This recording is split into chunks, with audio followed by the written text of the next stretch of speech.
దాంట్లో భాగంగానే ఇలా విజిట్ చేయడానికి వస్తే రిజిస్టర్ రోస్టర్ ఇవన్నీ కూడా చూస్తే అతి భయంకరమైనటువంటి నిజాలు బయటకు వస్తాయి. అందులో సుమారు ఒక 10-12 మందిని అయితే ఏకంగా బినామీల పేర్లు పెట్టి 4-5 ఏళ్ళు వాళ్ళు మనుషులు ఉండరు, అటెండెన్స్ ఉండదు, ఏది ఉండదు. పోయిన ఏప్రిల్ వరకు కూడా 10 నుంచి 15,000 రూపాయలు శాలరీ తెచ్చుకోవడం. 2001లో మెంబర్షిప్ చేస్తున్నామని చెప్పి 200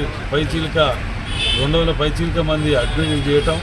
వాళ్ళని చూస్తే ఏమున్నది, మరి వాటి మెంబర్షిప్ డబ్బులు కట్టలేదు, అకౌంట్లో డబ్బు కట్టకపోగా సొంతంగా మేము ఖర్చులు పెట్టినాం, దాని చెప్పి ఖర్చు కింద చూపించటం.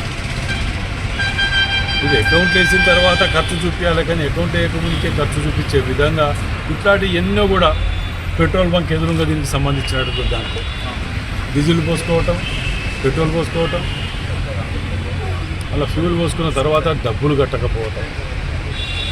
అంటే ఎంత దుర్మార్గమైన దాన్ని వాడుకున్నారంటే బస్సులలో 15 లీటర్లు సంతకాలు ఉంటాయి, అన్నీ ఉంటాయి. అందులో ఉన్నటువంటి స్టాఫ్ను కూడా వేధిస్తున్నారంట. వాళ్ళు కూడా పాపం ఇవాళ మాకు ప్రాణభయం ఉన్నదని చెప్పి భయపడుతున్నారు. ఇవాళ వచ్చిన తర్వాత ఆ లెక్కలు ఏంటిదని అడిగితే వాళ్ళు భయపడుతున్నారు. మేము ఏం చేయాలి సార్, వాళ్ళు వచ్చి కూర్చొని బెదిరించి మమ్మల్ని జబర్దస్తిగా చేస్తుంటే మేము ఏం చేయాలి సార్? మా జీతాలు కూడా మొన్నటి వరకు కాంగ్రెస్ ప్రభుత్వం వచ్చే వరకు కూడా 12,6 ఇచ్చి 12 రాయించుకొని సంతకాలు పెట్టించుకున్నారు.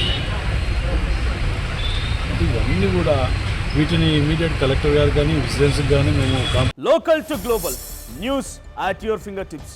మీ చేతిలో ఒక ఆయుధం. Download raw TV app. Media legend Ravi Prakash is back.